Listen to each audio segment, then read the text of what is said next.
Today, lesson 10 of this Math 8 course is going to deal with rational numbers and equivalent fractions.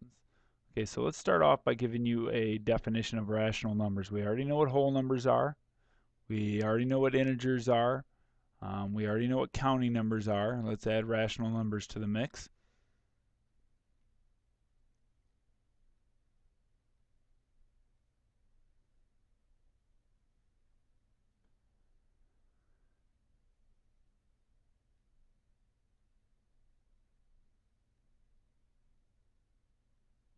Rational numbers can be written as a ratio of two integers.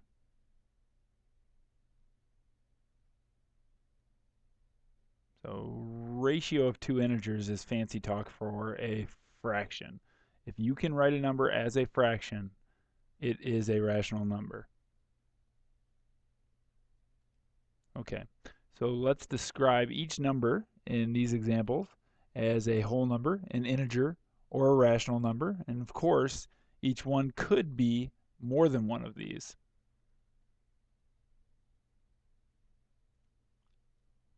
Okay, so how about 5?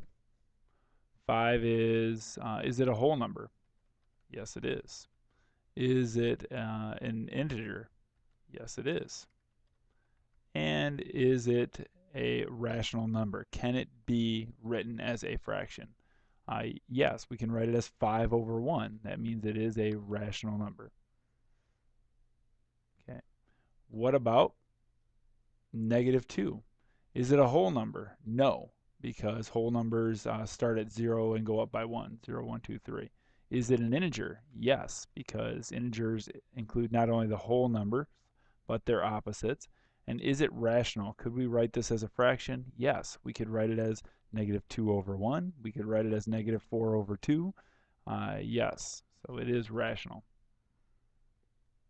And what about -2/5? Is that a whole number? No, the whole numbers are 0, 1, 2, 3, 4, 5, and so on. No fractions in there. Or is it an integer? No, integers can be negative, but it's the opposite of the whole number, so it's not an integer. Is it rational? Can it be displayed as the ratio of two integers? Well, -2 is an integer, 5 is an integer, so yes, this is a rational number.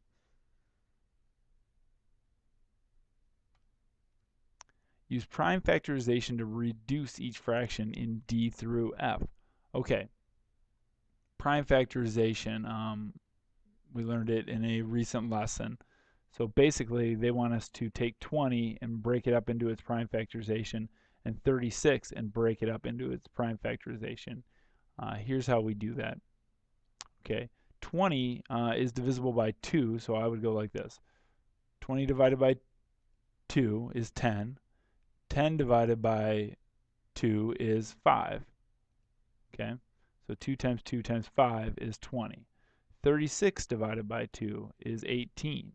18 divided by 2 is 9. And 9 divided by 3 is 3, which is a prime number, so we'll stop right there. These are the prime factorizations of 20 and 36. Then 2 divided by 2 is 1, and we know that the identity property of multiplication says that when you multiply by 1, a number maintains its identity, so we can kind of ignore that 2 over 2. And likewise, we can ignore this 2 over 2, and what are we left with? 5 over 9. Okay, so prime factorizations cancel out common factors, and we end up with an equivalent fraction. 20 over 36 is equal to 5 over 9. Let's do it again. Okay, 36. 36 divided by 2 is 18. 18 divided by 2 is 9. 9 divided by 2, is 3. I'm sorry, 9 divided by 3 is 3. So 2 times 2 times 3 times 3 is 36. Let's do this again with 108. 108 divided by 2 is 54. 54 divided by 2 is 27. 27 is not divisible by 2. 27 divided by 3 is 9. 9 divided by 3 is 3. 2's cancel, 3's cancel, 3's cancel, 3's cancel. We're left with 1 over 3.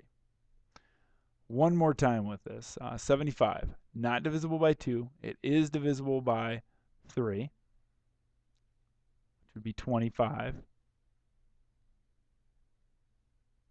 And 25 is not divisible by 3, but it is divisible by 5, which would be 5. 75 divided by 3 is 25.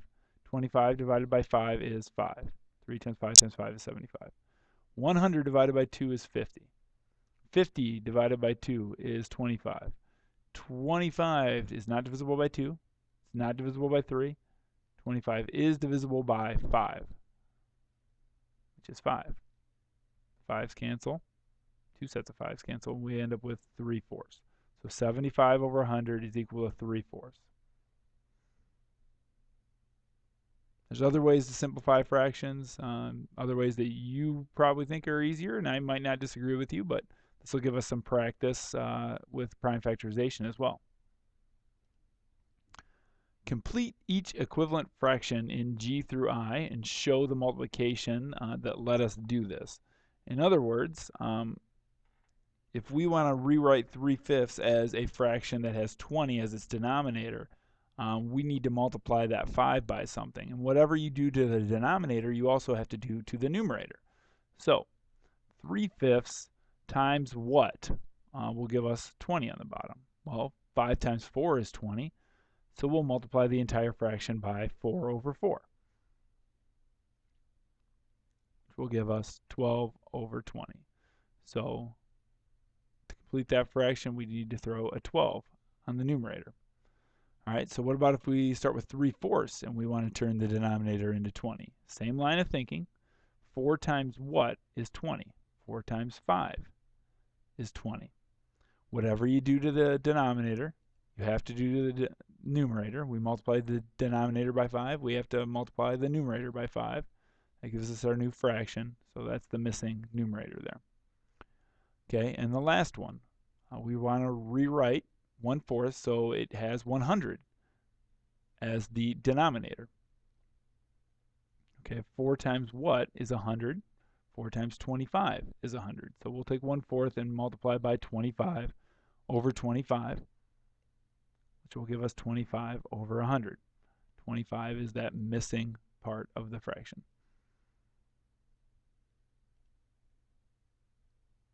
Now, being able to write equivalent fractions like that will help us in comparing two fractions that have different denominators. Okay? So, if I take 3/5 and I multiply it by 4 over 4, I'll get 12 over 20. Likewise, if I take 3/4 and multiply it by 5 over 5, I'll get 15 over 20. Okay, so now we have equivalent denominators. Whichever denominator is smaller, whichever numerator is smaller, when you have equivalent denominators, tells you which number is smaller. So 12 is smaller than 15. So 12/20 is less than 15/20. We could also say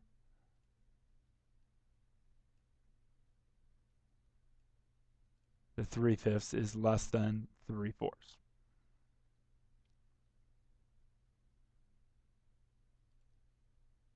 Let's sketch a number line and let's graph these points. Now that we're dealing with rational numbers, we need to be able to show how to graph fractions on a number line as well.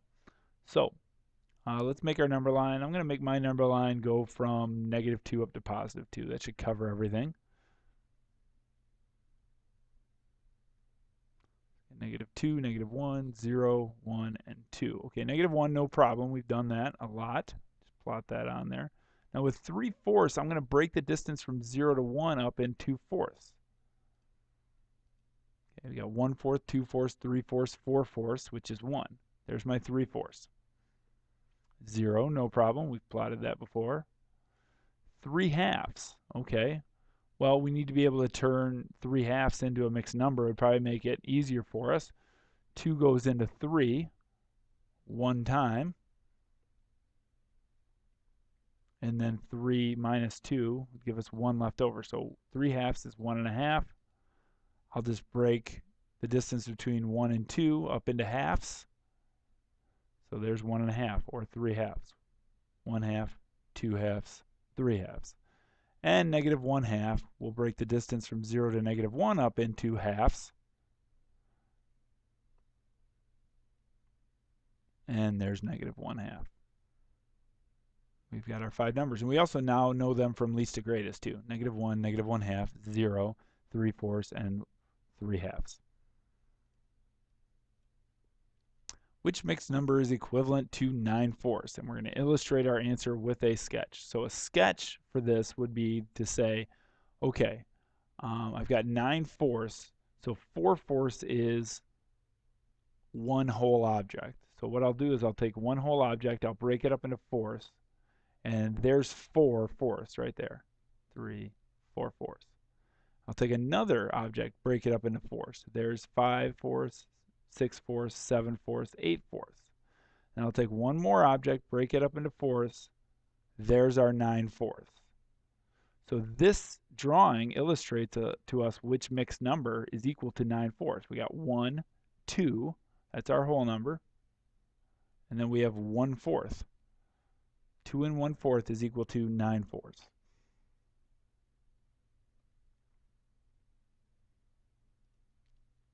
What property of multiplication did we use to form equivalent fractions in G through I?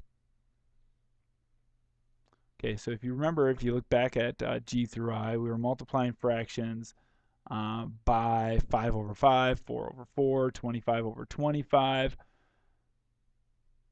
We basically multiplied those fractions by 1. So we took a number, we multiplied it by 1, and we ended up with the same number again. Now, the number didn't look the same, but it was the same number.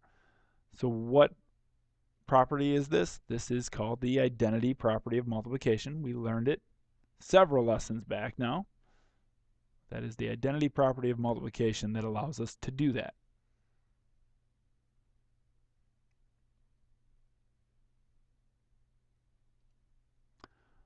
One last example today. Let's write an example to show that the set of whole numbers is not closed under subtraction. Okay, what does that mean? Here's what this means. If it's closed under subtraction, whole numbers is, then that would mean if we take a whole number and we subtract another whole number, that we're always going to end up with a whole number as the difference. Okay, now if we can find even one example where a whole number minus a whole number is not a whole number, then the set of whole numbers is not closed under subtraction. Okay, if it's always if a whole number minus a whole number is always a whole number, then it is closed under subtraction. However, I can easily come up with one. 10's a whole number. I'm sorry, 7's a whole number. 10's a whole number. 7 minus 10 is negative 3, and negative 3 is not a whole number. So that right there proves that the set of whole numbers is not closed under subtraction. The set of whole numbers is closed under addition, though, because if you add a whole number to a whole number, you will always get a whole number. All right, went a little long today. We'll see you tomorrow, and we'll do some practice on this. Good night.